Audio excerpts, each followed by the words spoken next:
Hello, আপনারা জি sir. আছেন? জি sir.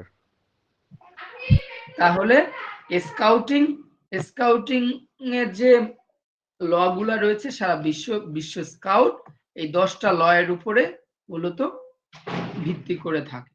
ঠিক আছে? এখন আসেন তারপরে কি আছে একটু দেখি।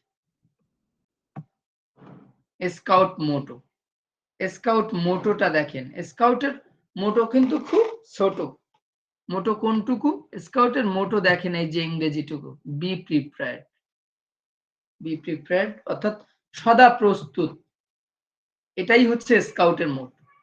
স্কাউট মোটো হলো স্কাউটিং আন্দোলনের একটি গুরুত্বপূর্ণ স্লোগান যা স্কাউটদের দৈনন্দিন জীবন ও কাজের জন্য একটি নির্দেশিকা হিসাবে কাজ করে।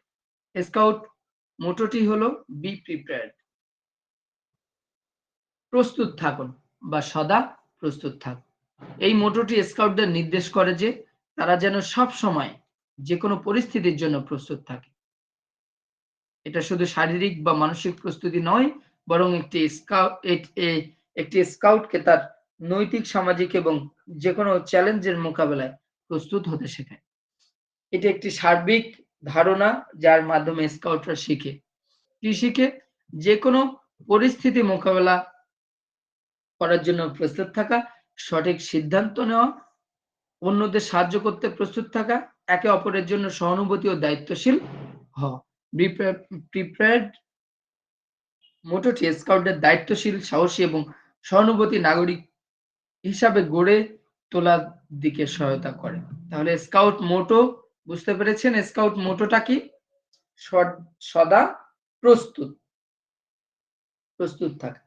Be prepared, be prepared. তাহলে স্কাউট মোটোটা মনে থাকবে? জি স্যার, মনে থাকবে ইনশাআল্লাহ।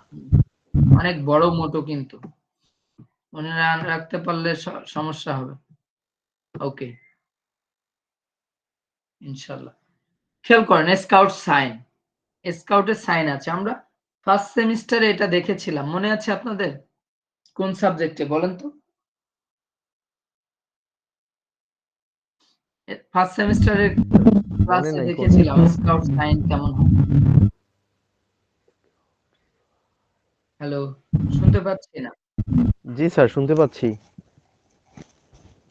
ফার্স্ট সেমিস্টারে আমরা স্কুল অ্যাসেম্বলি আর স্কোয়াড ড্রিল পড়েছিলাম, তাই না? স্কোয়ার ড্রিলের মধ্যে ছিল স্যার। ওখানে ছিল না স্কাউট সাইন? আমরা দেখেছিলাম কিভাবে সাইন কি করে। জি স্যার। স্কাউট সাইনটা আমাদের ডান হাতের থাম্ব আর লিটল ফিঙ্গার এই দুটাকে রাউন্ড শেপ দিয়ে আর বাকি ৩টা ফিঙ্গার স্ট্রেট থাকে। ঠিক আছে? সো আমরা এখানে একটা ছবি দিতে পারলে ভালো হতো। একটু খেয়াল করেন। স্কাউট সাইন হলো একটি হাতের গোল্ডেনটাই আঙ্গুলের সাইন যা স্কাউটিং আন্দোলনের একটি গুরুত্বপূর্ণ প্রতীক। এটি স্কাউটদের নৈতিক দৃষ্টিভঙ্গি, শপথ ও আদর্শের প্রতীক হিসাবে ব্যবহৃত হয়। স্কাউট সাইন সাধারণত ৩টি সোজা আঙ্গুল দিয়ে করা হয় এবং এটি স্কাউটের ৪টি প্রধান নীতি ও উদ্দেশ্যকে প্রতিনিধিত্ব করে। খেয়াল করেন। বিশ্বস্ততা অর্থাৎ duty to God and country. ১ম আঙ্গুল ঈশ্বর এবং দেশের প্রতি বিশ্বস্ত থাকার প্রতীক। সহানুভূতি ও মানব সেবা ডিউটি টু আদার্স। ২য় আঙ্গুল মানুষের প্রতি সহানুভূতি ও সেবা করার প্রতীক। নিজের উন্নতি ডিউটি টু সেলফ। ৩য় আঙ্গুল নিজের উন্নতির দিকে মনোযোগ দেওয়ার প্রতীক যাতে একজন স্কাউট নৈতিক ও শারীরিকভাবে সুস্থ হতে পারে। তাহলে স্কাউট সাইনটাকে আমি একটু দেখাবো।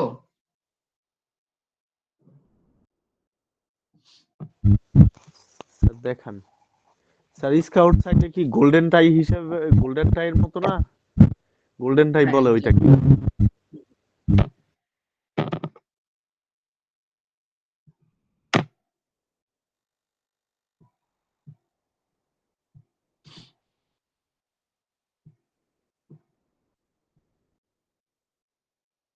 আপনার কি স্ক্রিন দেখতে পাচ্ছেন?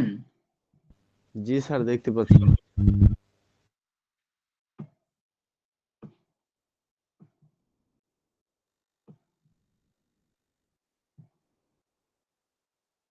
ফার্স্ট সেমিস্টারে আপনারা এই ছবিটা দেখেছিলেন। জি স্যার। দেখেছেন? জি স্যার। কি করছে?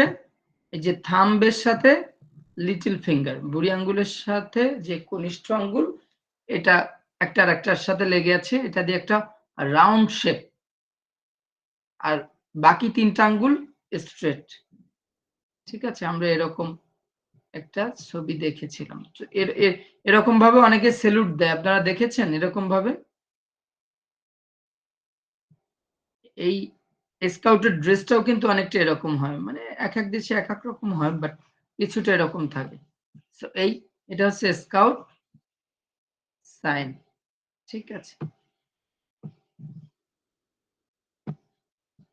এখানে ক্লিয়ার হবে না আশা করি এটা দেখলে। দেখেছেন? বুড়ি আঙ্গুল আর এই যে বৃদ্ধাঙ্গুল আর কনিষ্ঠ আঙ্গুল, এই ২ টো আঙ্গুল একটা আরেকটার সাথে লকড, আর বাকি ৩ টা আঙ্গুল স্ট্রেট। ওকে। ওই যে ৩ টা আঙ্গুল, এই ৩ টা আঙ্গুল কি প্রদর্শন করে? একটা হচ্ছে duty to God and country, অর্থাৎ duty to Allah and country, দেশের প্রতি এবং কি সৃষ্টিকর্তার প্রতি এবং দেশের প্রতি দায়িত্ব পালন, এটা বিশ্বস্ত, এটা বুঝে। আর একটা ডিউটি টু আদার্স, অন্যের প্রতি দায়িত্ব পালন। আর তৃতীয়টা হচ্ছে ডিউটি টু সেলফ, নিজের প্রতি দায়িত্ব পালন। ঠিক আছে? স্কাউট সাইন করার সময় অন্য হাতে একটি বিশেষভাবে দেওয়া অবস্থায় থাকে এবং এটি একটি সম্মানসূচক আচার হিসাবে গ্রহণ করা হয়। স্কাউট সাইনটি সাধারণত স্কাউট প্রমিস এবং স্কাউট ল এর সাথে সম্পর্কিত এবং এটি স্কাউট আন্দোলনের একটি পরিচিত প্রতীক। অর্থাৎ আপনি যখন কোনো স্কাউট আরেকজন স্কাউটের সাথে দেখা হবে, তখন কি করবে? এই সাইন দিয়ে তারা কি করে? সালাম দেয়। একজন আরেকজনকে সালাম প্রদর্শন করে, সম্মান প্রদর্শন করে। এখন আসেন স্কাউট স্যালুট। স্কাউট স্যালুট হলো স্কাউটিং আন্দোলনের একটি সম্মানসূচক স্যালুট বা অভিবাদন, যা স্কাউটরা একে অপরকে বা কোনো গুরুত্বপূর্ণ ব্যক্তিকে সম্মান প্রদর্শন করার জন্য ব্যবহার করে। স্কাউট স্যালুট করার পদ্ধতি কি? ডান হাতের আঙ্গুল গুটিয়ে রেখে, ডান হাতের আঙ্গুল গুটিয়ে রেখে ডান হাতের ৩ টি আঙ্গুল, বুড়ো আঙ্গুল, তর্জনী এবং মধ্যমা আঙ্গুল একত্রিত করে উপরে তোলা। বুড়ো আঙ্গুল, তর্জনী এবং মধ্যমা একত্রিত করে তোলা। এখানে একটু মিস্টেক আছে। এই আঙ্গুলগুলো সোজা করে কপালের কাছে বা চোখের কাছাকাছি রাখা হয়, যাতে এটি সম্মান প্রদর্শন করা যায়। স্যালুট, স্কাউট স্যালুট সাধারণত স্কাউট প্রমিস বা স্কাউট করার সময় বা সম্মান প্রদর্শনের উদ্দেশ্যে ব্যবহার করা হয়। এই স্যালুট, যেটা বললাম, কাউকে সম্মান প্রদর্শনের সময় এটা ব্যবহার করা হয়। বিশেষত্ব কি? স্কাউট স্যালুটের এই ৩ টি সোজা আঙ্গুল স্কাউটদের নৈতিকতা, এটা আগে আমরা পড়েছি যে কি এই ৩ টা আঙ্গুল কি শো করে। ঠিক আছে? এখন এখানে একটা ভুল আছে। বুড়া আঙ্গুল হবে না। ওখানে হচ্ছে তর্জনী, মধ্যমা এবং আমরা অনামিকা, এই ৩ টা আঙ্গুল হচ্ছে শো করে। আমরা যেটা দেখছিলাম ওখানে। এই যে দেখেন, যে ৩ টা আঙ্গুল স্ট্রেট থাকে, সেই ৩ টা আঙ্গুল কি? তর্জনী। রাইট সাইড থেকে যদি দেখি, তর্জনী, মিডলটা হচ্ছে মধ্যমা, আর তার বাম পাশেরটা হচ্ছে কি? অনামিকা। আর বাকি যে বৃদ্ধাঙ্গুল আর কনিষ্ঠাঙ্গুল, এই ২ টা আঙ্গুল ইন্টারলক। এভাবেই কিন্তু স্যালুট দেয়। বুঝছেন?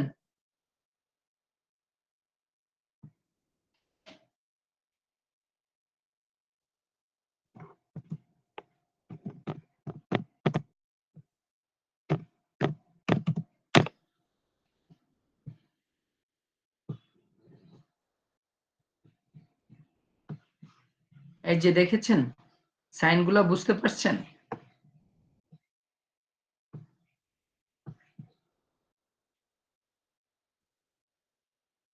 এটা দেখিয়েছিলাম একটু আগে।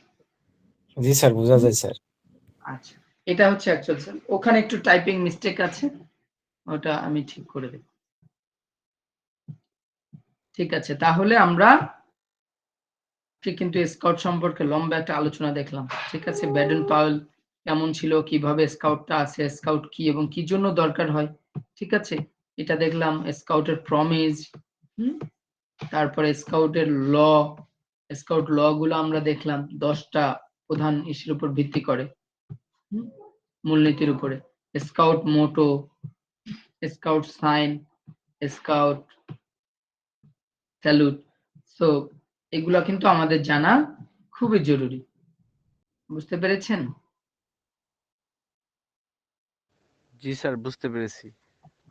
তাহলে আমরা চেষ্টা করব এই এখান থেকে গুরুত্বপূর্ণ বিষয়গুলো মনে রাখার। সবকিছু আমাদের মনে রাখতে পারলে তো ভালোই, বাট যদি পসিবল না হয়, যেগুলো একবারে মনে রাখা উচিত সেগুলা যেন আমরা না ভুলি। আর এটাও এখানে অনেক অ্যাক্টিভিটিস আছে যেগুলো আমরা পার্সোনাল লাইফেও কাজে লাগাতে পারি। ঠিক আছে? সো যদি কারো কোনো কোশ্চেন থাকে।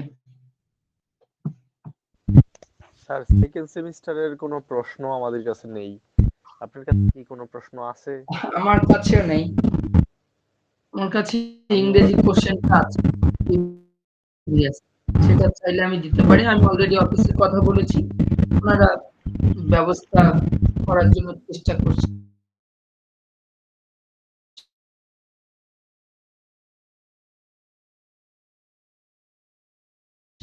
আমি আবার একটু আমরা তাহলে একটু ধারণা পেলাম। এখন স্যার, আপনি না গত বছর সেকেন্ড সেমিস্টারের বাচ্চাদের পড়াইছিলেন? গত বছরের একটা সাবজেক্ট পড়িয়েছিলাম। স্যার, এই কারণেই ওইখানে কারো নাম আছে কি? আমি কথা বলেছি, নাই। আমি চেষ্টা করেছি। অফিস থেকে ওনাদের অন্য কোনো অফিস আছে কিনা আমি একটু আবার কথা বলবো। স্যার, এট লাস্ট মার্ক ডিস্ট্রিবিউশনটা জানতে পারলে উপকার হইতো। আচ্ছা, আচ্ছা। ঠিক আছে, আমরা প্রিভিয়াস যদি কোশ্চেন পাই তাহলে তো অবশ্যই জানতে পারবো। স্যার, তবে তাহলে সবগুলা কাইন্ডলি